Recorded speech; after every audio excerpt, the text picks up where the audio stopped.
Inside a cave in southern France, 32,000 years ago, someone placed their hand against the cold stone wall and blew red ochre across it. That handprint is still there, and it wasn't made for decoration. By the end of this video, you'll discover what humans believed before any religion existed, and why their spiritual practices were far more sophisticated than we ever imagined. If you're excited in the revelations this video promises, hit the subscribe button. Now, back to our time machine. In 1994, spelunkers descended 400 feet into Chauvet Cave. Their light swept across the walls, and they froze. Hundreds of red handprints, animals painted with stunning accuracy, symbols repeated in patterns across the ceiling. Carbon dating revealed something impossible. 32,000 years old, before pyramids, before Stonehenge, before any written word existed. But here's what shattered every assumption. These weren't random. The handprints were placed in the deepest, most dangerous parts of the cave. Places where light never reached naturally. Places you had to crawl through narrow passages to access.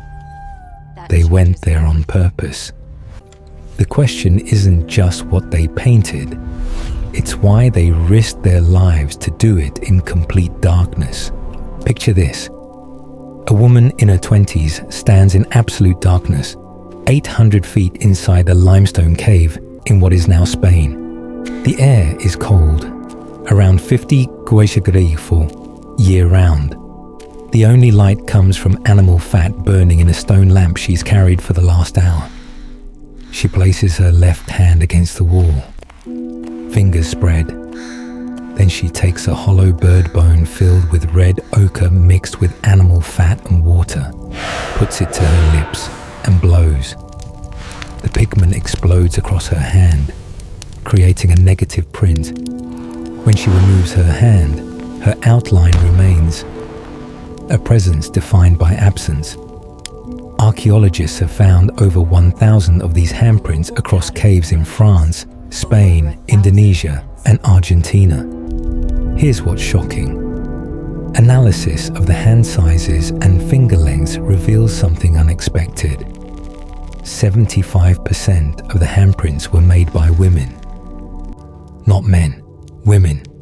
And the pigments, they required complex chemistry. Red ochre had to be heated to exactly 250 degrees Celsius to achieve the right color intensity. Too hot, it turns brown.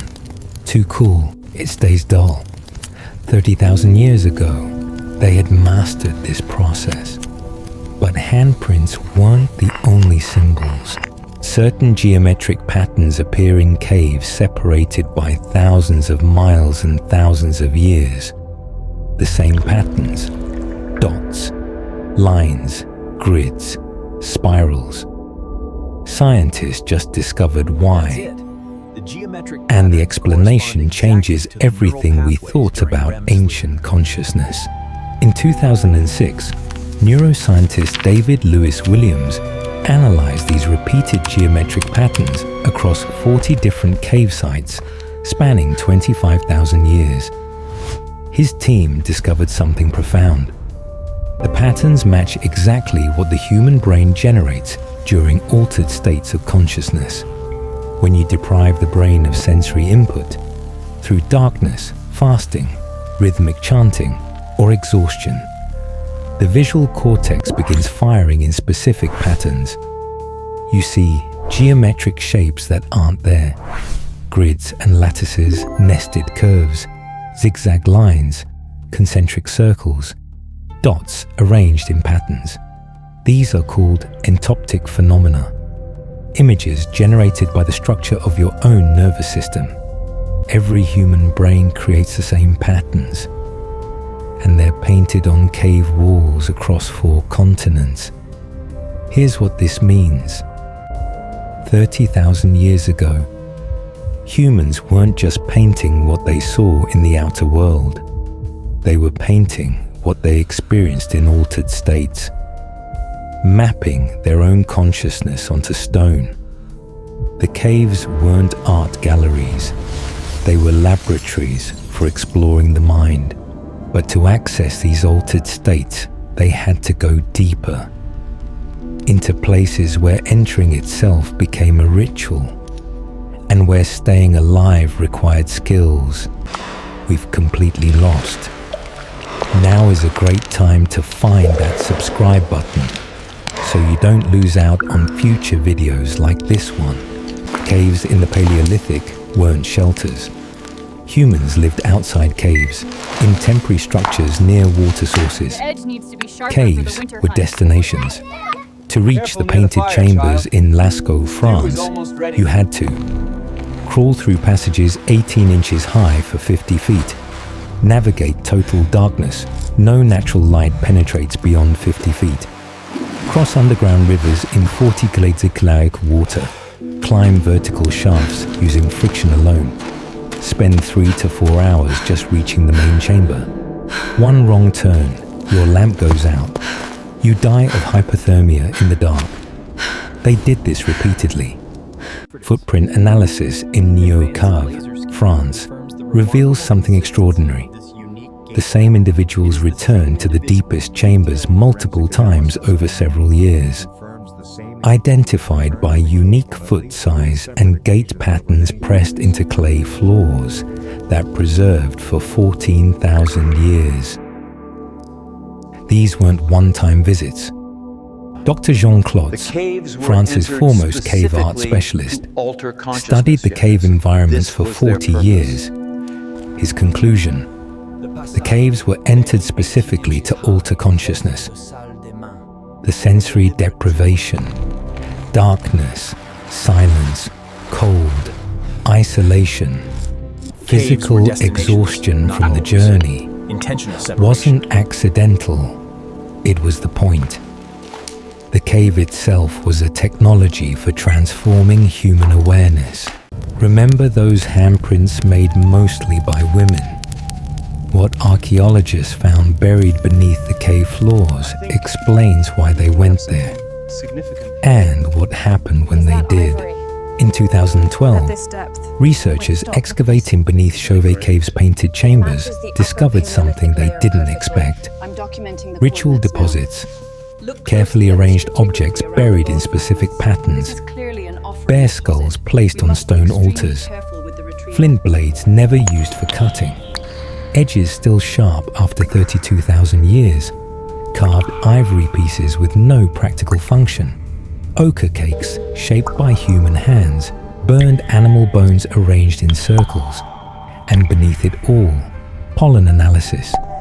The buried layers contained massive concentrations of specific plant pollens, plants known to have psychoactive properties. Artemisia, wormwood, causes mild hallucinations and vivid dreams. Paganum harmala, Syrian rue, contains harmine, a powerful MAO inhibitor that intensifies visionary states.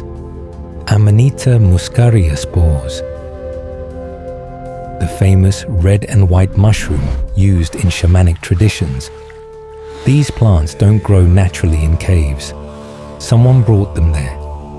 Dr. Patricia Russ from the University of Bordeaux analyzed residue inside stone lamps found in the caves. She found traces of cannabis burned with animal fat, not for food, not for light efficiency, for smoke inhalation in enclosed spaces.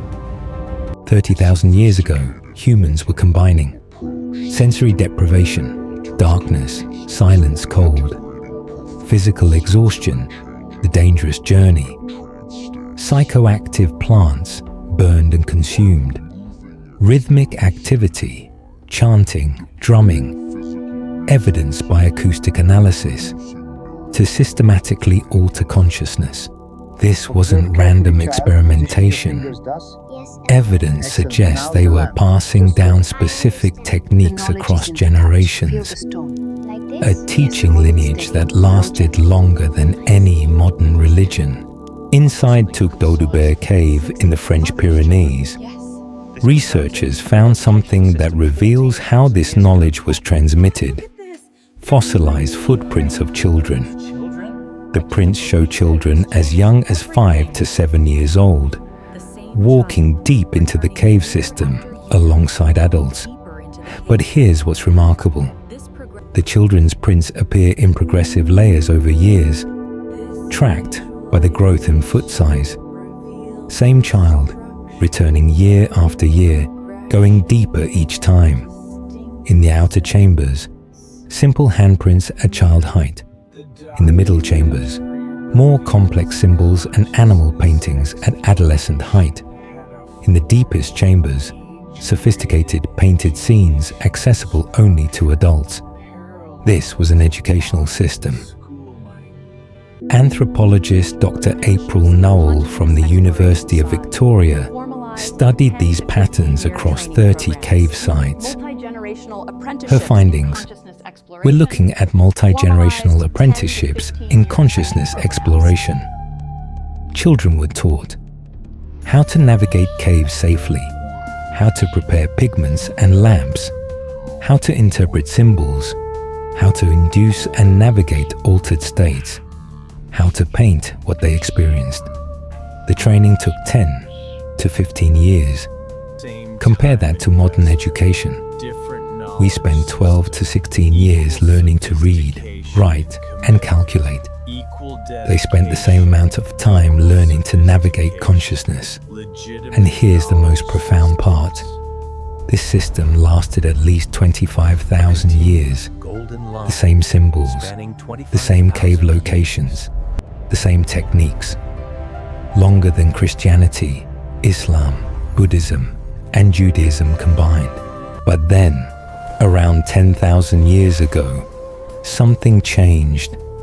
The caves were abandoned, the practices stopped, and spirituality became something completely different. Between 12,000 and 10,000 years ago, humans transitioned from mobile hunter-gatherers to settled agricultural communities, and with settlement came transformation. Before agriculture, spirituality was experiential. You explored consciousness yourself.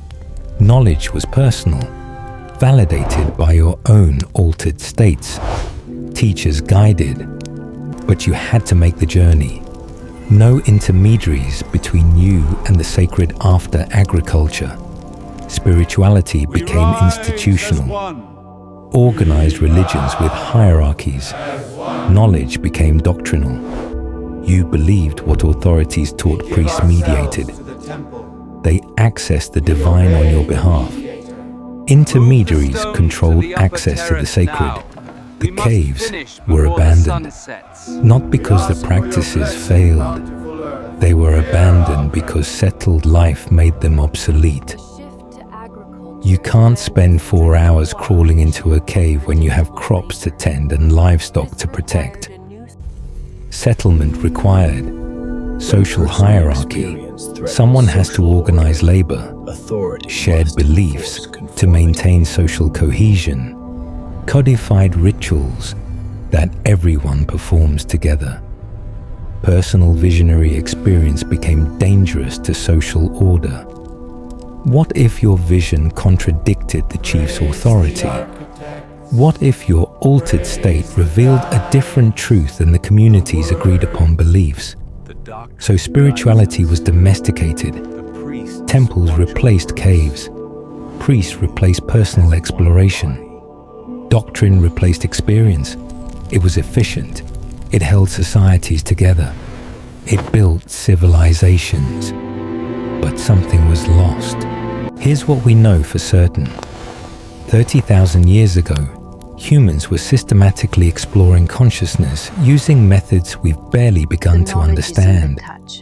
They created a teaching lineage that lasted 25,000 years, 5 times longer than recorded history. They mapped their inner experiences onto cave walls with such precision that we can reconstruct their neurological states today. They understood something about human awareness that we're only now rediscovering through neuroscience. And then we forgot. Not because they were wrong, not because it didn't work, because civilization required a different kind of spirituality, one that could be controlled, organized, scaled. Those red handprints in Chauvet Cave, they're still there, 32,000 years old. Women's hands, reaching through time. They weren't praying to gods. They weren't performing rituals someone taught them to perform without understanding. They were exploring the nature of consciousness itself. And they were leaving evidence, not in texts or doctrines, but in pigment and stone. A message saying, we were here, we were aware, we looked inward. That message predates every holy book, every temple, every organized religion. It's the foundation beneath everything that came after, which raises an uncomfortable question.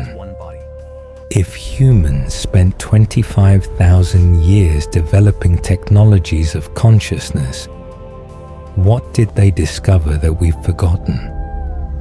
And what will we find if we learn to look inward again? Let me know which aspect of prehistoric consciousness you want explored next. But remember, you have to be subscribed to get to see it. This is before civilization, where spirituality goes deeper than religion.